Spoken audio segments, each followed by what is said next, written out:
be okay, guys. I promise. All winds blow away. Eventually.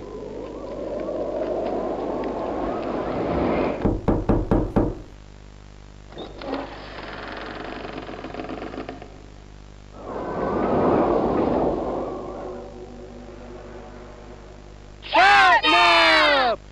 Please, help us go to sleep, Catnap! We need it, Catnap! Please help us! Sleep! Sleep! Sleep!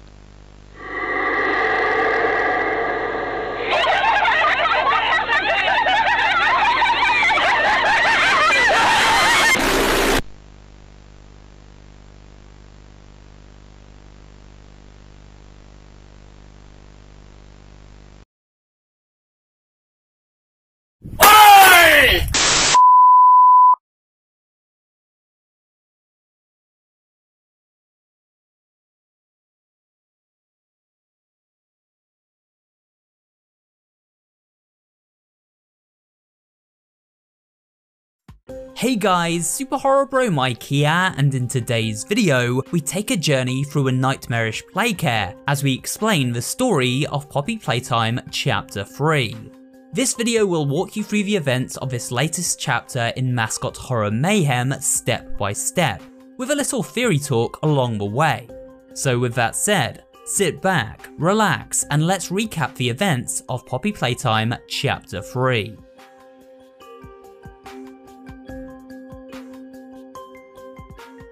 During the final moments of Poppy Playtime Chapter 2, our protagonist boarded a train out of the game station which would take them to the safety of the world above. That is, until Poppy Playtime herself decided she needed to keep them around to right the wrongs that occurred within the Playtime Co. factory, diverting the train's trajectory and sending our hero hurtling down a one-way track toward the playcare, at which point the train crashed and they passed out. Waking back up, the protagonist finds themselves being carried by a creepy new bigger bodies experiment known as Catnap, who deposits them down a garbage chute into the waste disposal. Picking themselves up, our fearless explorer realizes they have but seconds to escape the garbage compactor before they are pancaked. After doing so, they make their way through the back rooms of a waste disposal area, catching glimpses of Catnap along the way, who seems to be stalking their every move. Eventually, they reach a room with a ringing phone, but who could this mystery caller be?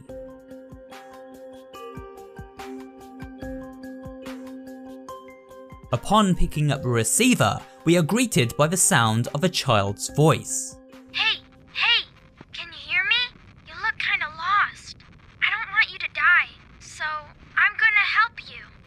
The child sends the protagonist a battery, which can be used to charge up the power point on the wall, unlocking the exit. After leaving this room, they encounter the smouldering wreckage of a train that derailed during their escape from the game station. The child introduces himself as a little boy named Ollie. He explains that Poppy needs the protagonist to help stop the evil at work within the factory, but warns that Catnap, the last of the remaining smiling critters, will try to stop them at every turn. Playcare is straight ahead. It's the home of Catnap, one of the smiling critters. There used to be 8 of them, I think. Now it's just him. Playcare is his church, his hunting ground. Oh, and by the way, my name is Ali. Nice to meet you.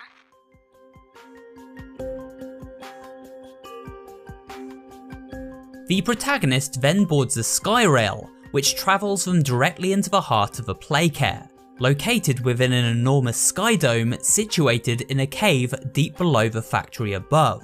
While riding the sky rail, we hear a welcome message from Playtime co-founder and master inventor Elliot Ludwig, who recalls his grand ambitions for this place.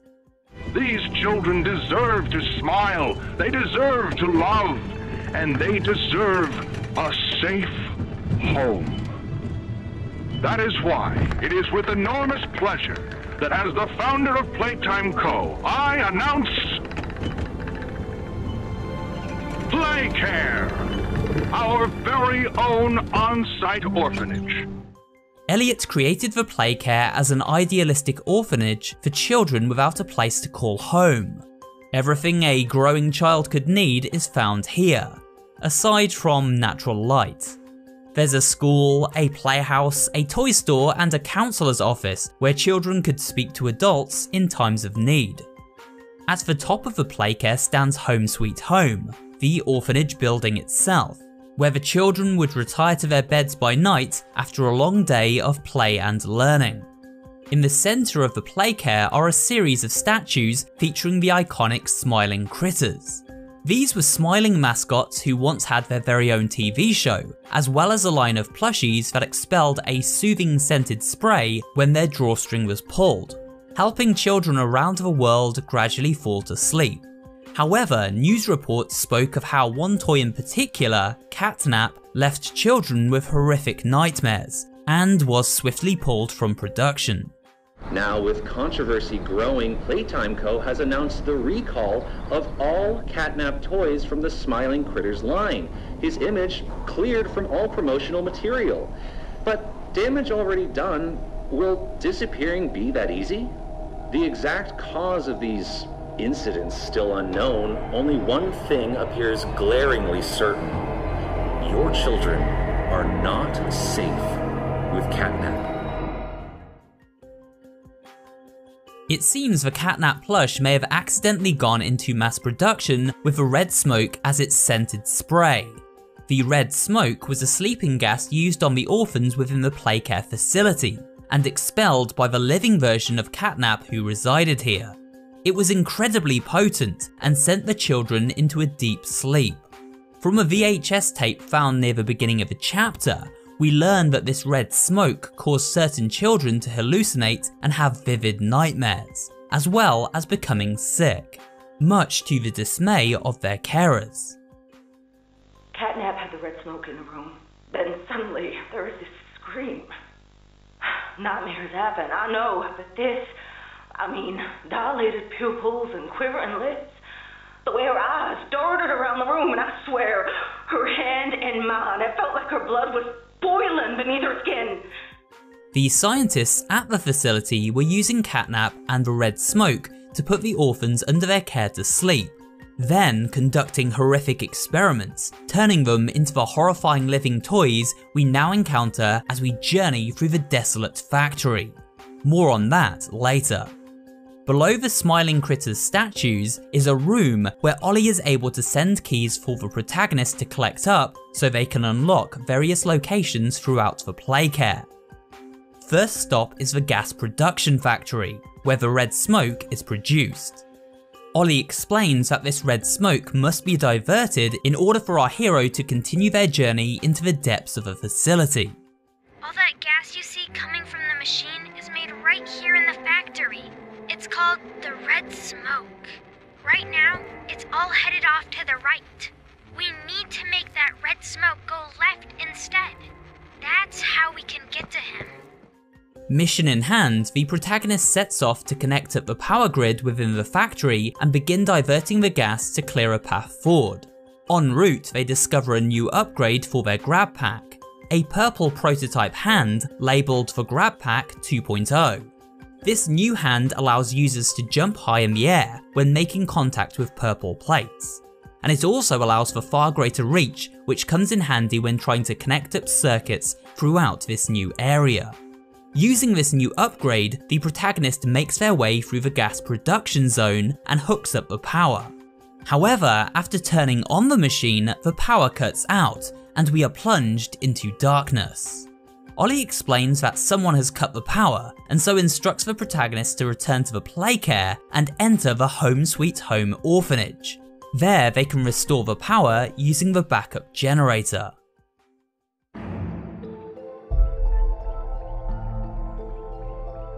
Upon entering the Home Sweet Home orphanage, our hapless hero is inadvertently exposed to a high dosage of red smoke and finds themselves trapped in a hallucinogenic nightmare.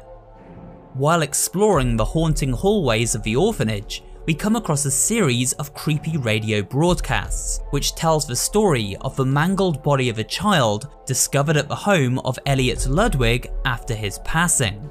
It is unclear whether this body was planted to deflect attention away from the nefarious goings-on at Playtime Co. and to set up Elliot Ludwig as a fall guy, or if this pioneer of children's entertainment wasn't really the sweet old man he was once portrayed as.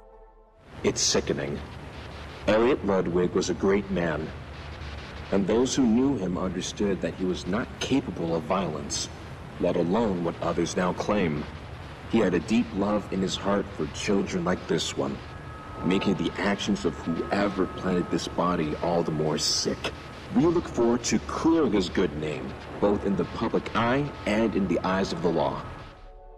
While navigating this nightmare, the protagonist periodically runs into Catnap as he stalks the halls, never attacking, but rather ominously watching their every move.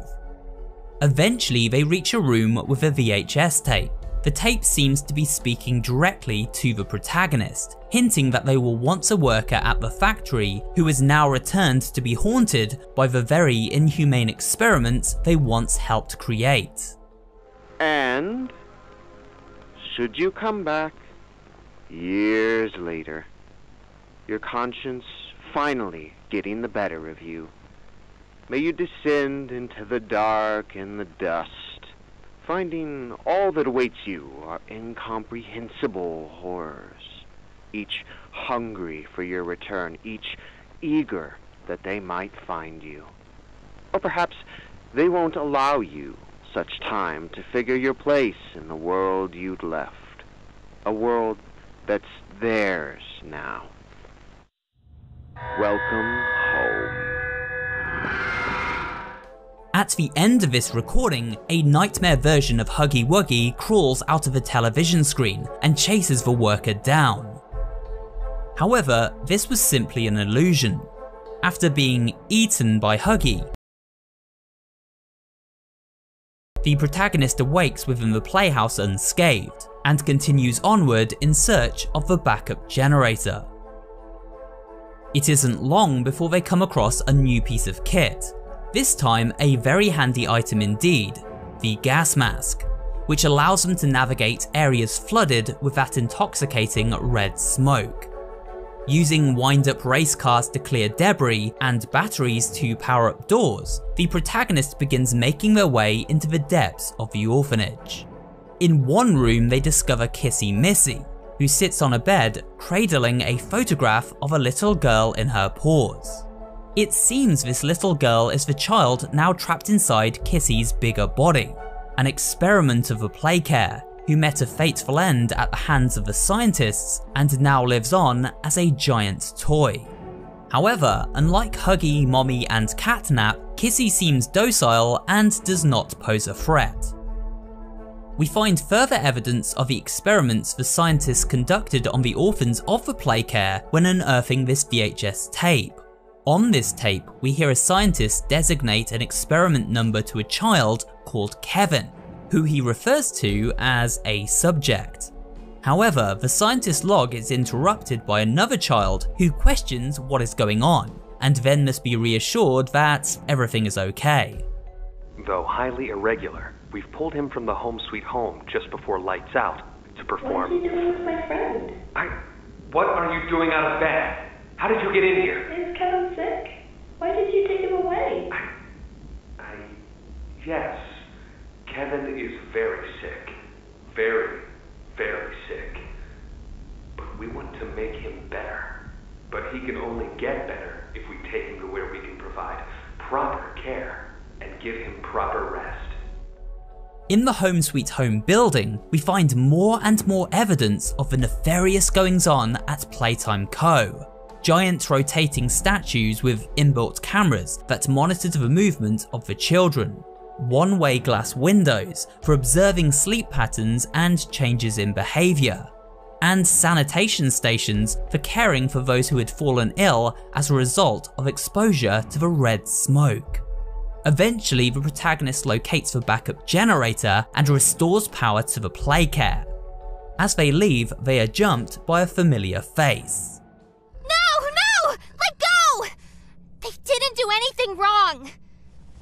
We're actually here to help. This place makes her tense. I'm glad that Ollie could help you get this far. He's the reason we found you at all. You deserve an explanation. Come on.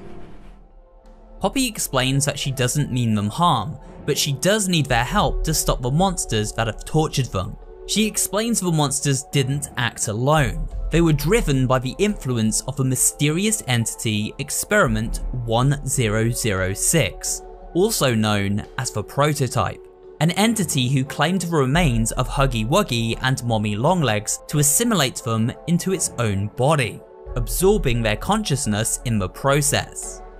Poppy explains that the Prototype was in fact the creature who locked her away for so very long in the case where we first found her.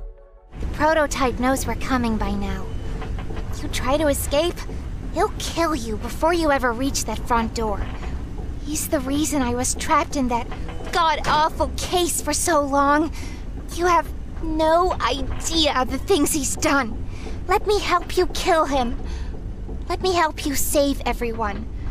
We've all seen you, how capable you are. You killed Huggy. You killed Mommy. You freed me. You are perfect for this. Catnap is coming. He's the final obstacle the Prototype has placed against us. We can't stay here. Keep yourself safe. Ollie will call you.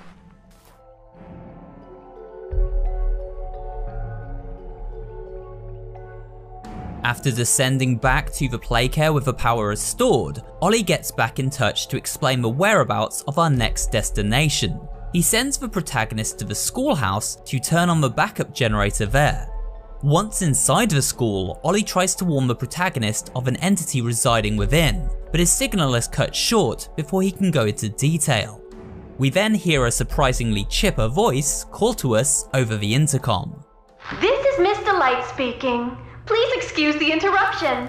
Students, remain in your seat until the bell has rung, and no going in the halls without a hall pass. Wait, I recognize you. Yes, I remember. You used to work here. How are you? Alive. This is the voice of Miss Delight, the last remaining teacher at the school. Miss Delight is a shambling doll who can only move under the cover of darkness, stepping forward as lights flicker on and off. We must maintain eye contact with this giant disfigured doll to prevent her from quickly catching up to us. As we explore the school, we discover a series of notes which explain Miss Delight's tragic backstory. You see, there were once many different versions of Miss Delight teaching within the schoolhouse. She refers to them as her sisters. Find my sisters and I to learn facts across a variety of subjects. However, one day the teachers found themselves locked inside the schoolhouse, and without a food supply, they began to starve. Without children to teach, their minds wandered, and Miss Delight became unhinged. She crafted a makeshift weapon from a ruler and pens to defend herself as her sisters began to turn on her. Miss Delight even gave this weapon a personality and named it Barb. Eventually, she lost her mind and believed Barb was speaking directly to her, willing her to kill the other teachers and then feed on their corpses in order to survive starvation. Now she is the last remaining soul wandering these eerily quiet halls. We learn that it was Catnap who sealed the Delight sisters away in the schoolhouse. From a videotape, it is insinuated that this was because Catnap knew these teachers may harm the children of the orphanage after the outbreak of the factory occurred. Please, where are the children? Are they in the same place as the employees? No. Are the children safe? Yes. Oh. Can I see them? No. And that was it. That's all he'd tell me. Probably because he knew I'd kill them all. After powering up the generator, Miss Delight attacks the protagonist, who must then use their wits to survive her onslaught. Eventually, after a lengthy chase, they manage to trap the cannibalistic teacher under a shutter, crushing her in the process.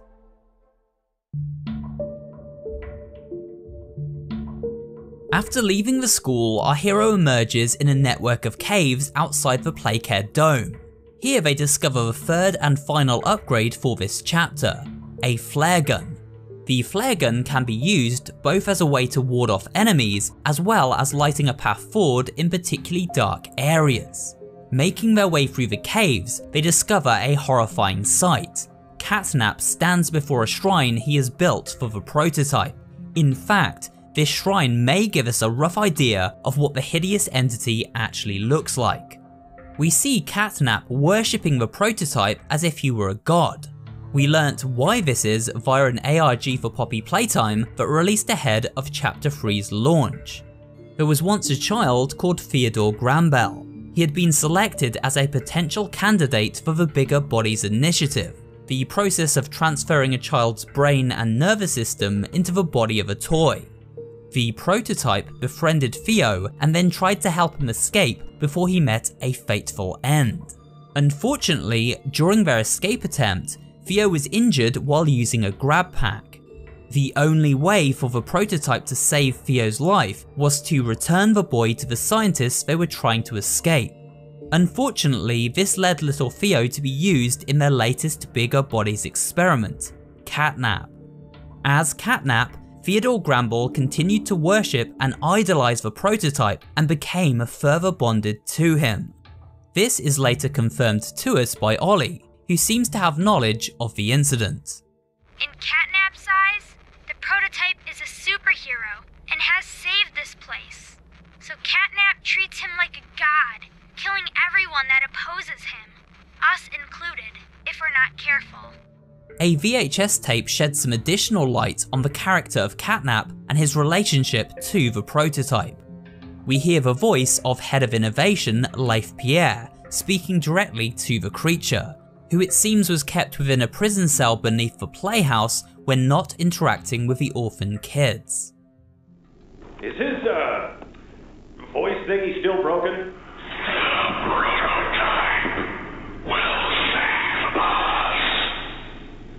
Theo, nobody's gonna save you. This prison is where you belong. We'll let you out here and there to go see the kids in play care, but your home is here. And as for the prototype, his home is in the labs. This is your life now. Get used to it. From this recording, we really get a sense of the neglect these Bigger Bodies experiments were dealt at the hands of the Playtime Co employees responsible for their creation.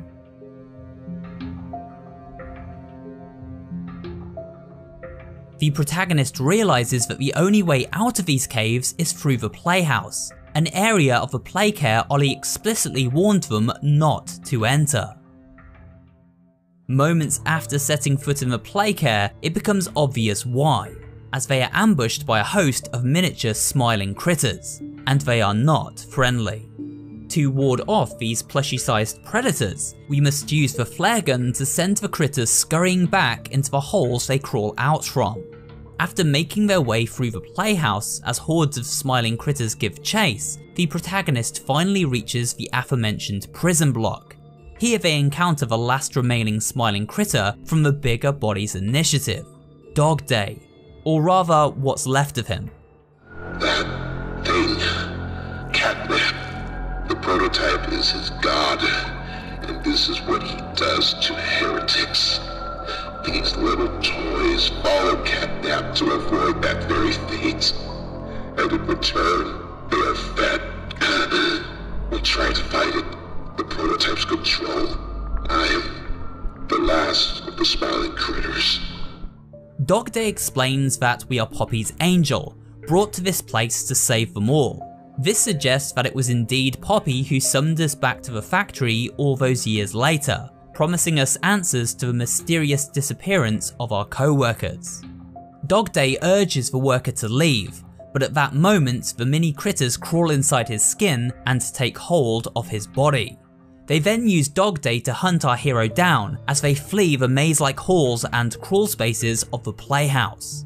We narrowly escape Dog Day thanks to the purple hand, which springs the player across a gap and into the elevator back to the surface.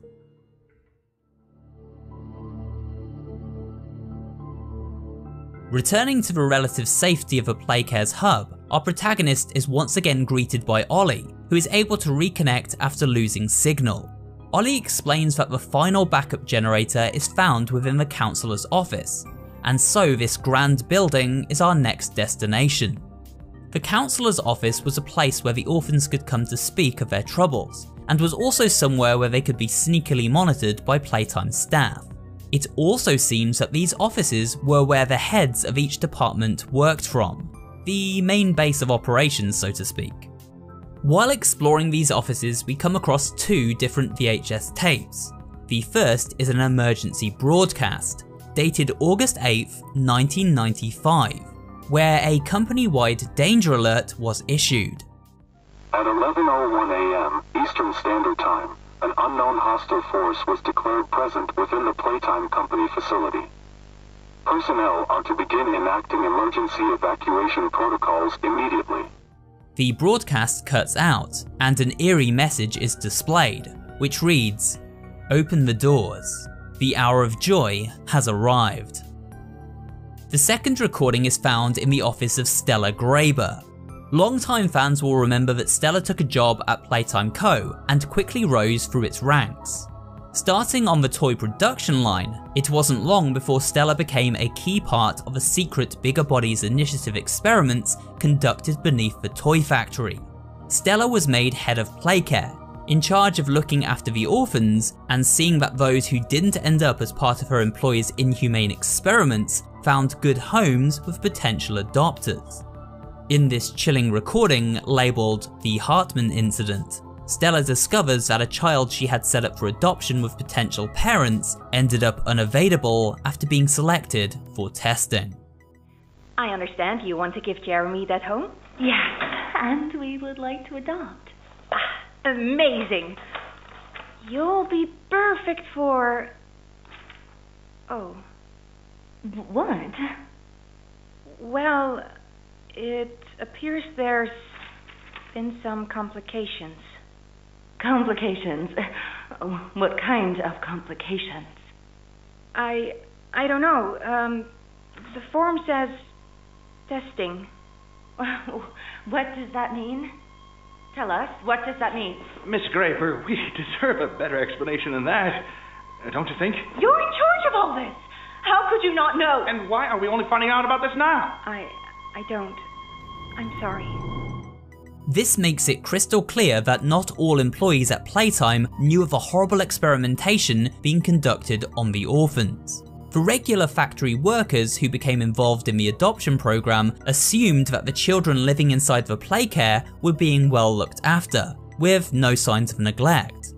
This highlights just how secretive and careful Playtime Co. were when it came to covering up evidence of their misdeeds. The protagonist eventually locates the power room, and after rewiring the electrical circuits, is able to get the backup power online. The only way back is through an area of the building filled to the brim with red smoke, and here they are attacked by Catnap, who rips off their gas mask, sending them tumbling into another nightmarish hallucination. During this hallucination, Poppy speaks over cryptic imagery, which confirms our suspicions of exactly what went down at the toy factory. The orphan experiments, the living toys that went rogue and attacked everyone, and the fact that our protagonists themselves was once a worker somehow involved in all of this, now returning to their old workplace many years later. After waking from this trance, Catnap finally addresses the player and instructs them to leave.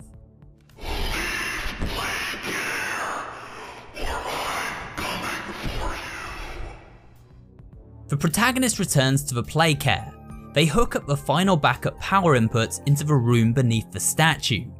Then Ollie gets back in touch to send them a battery which can be used to fully charge the gas production machine and divert the red smoke, so they can descend into the prototype's lair and end this madness once and for all.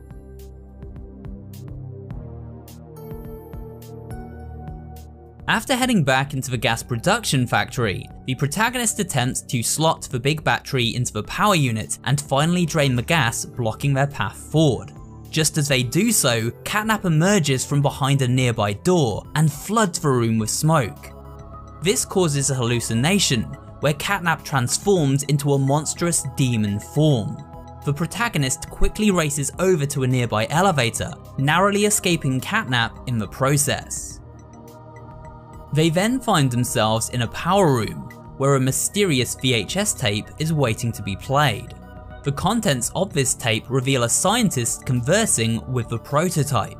The name of this scientist is unknown, but it does sound very much like Harley Sawyer, the man who spearheaded the Bigger Bodies initiative.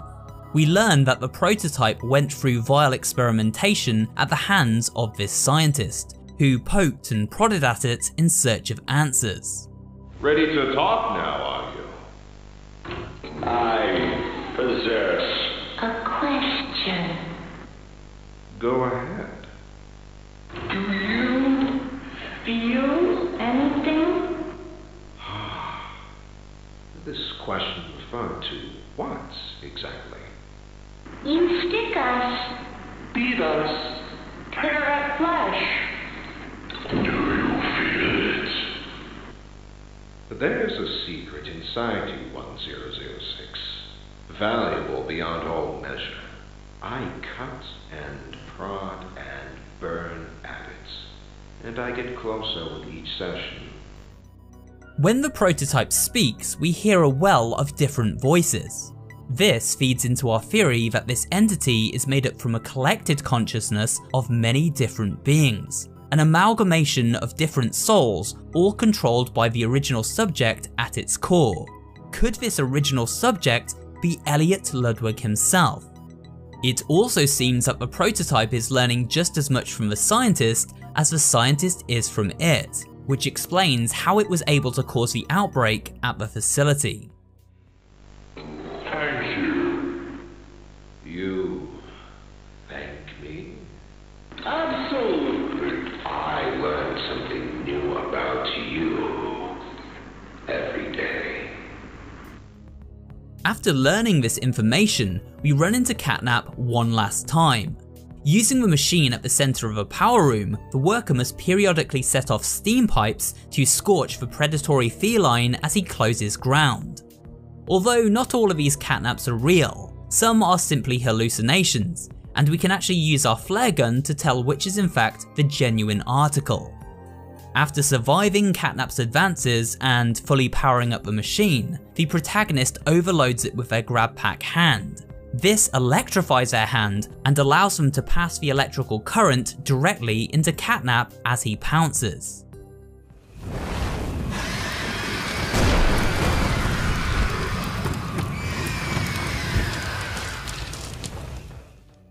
Catnap is set ablaze, he staggers to his feet, scorched and dying, and just at that moment, a hatch opens from above and the prototype extends its hand.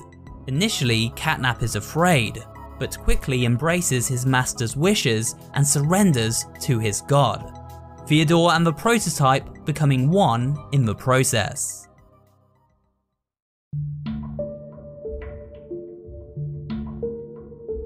With Catnap terminated, the protagonist is finally able to head back down the elevator shaft and power up the gas production machine.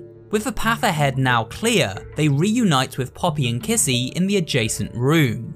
Here, Poppy finally shows them what went down at the factory all of those years ago, an event that occurred on August 8th, 1995, and was known as the Hour of Joy. I remember hearing every moment of it. It went on so long, so agonizingly long. They tried to hide, to run, anything to stay alive. I remember their cries. What's going on? Why is this happening? What are those things? Senseless slaughter, that's all it really was. They killed everyone. The guilty, the innocent, didn't matter. All of that death didn't fix anything. And then, once it was all over, they dragged those corpses down below where they'd never be found. And they ate the bodies to stay alive. prototype has to die. For this. For everything. Poppy plays a video which shows how the prototype influenced the other bigger bodies' experiments to attack their creators. Guilty or innocent, it made no difference. No one was spared in the bloodbath that ensued.